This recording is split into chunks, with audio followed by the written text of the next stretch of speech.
Second largest city, Lahore, is on edge. Hundreds of police officers have been confronting supporters of former Prime Minister Imran Khan ahead of his possible arrest there. Police have fired tear gas and water cannon, but supporters are staying put. Pakistan's Interior Minister has vowed to arrest Khan and present him in court by the end of the day.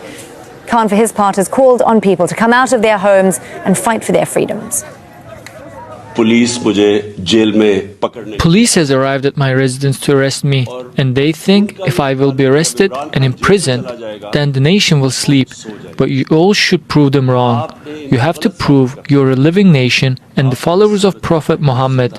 You have to fight for your right and for the real freedom. You have to come out and have to struggle. I'm fighting your fight. I have struggled all my life and will continue to fight. But if they put me behind bars or kill me, then you have to prove that without me, this nation will struggle for freedom. Well, let's speak to Kamal Haider. He's across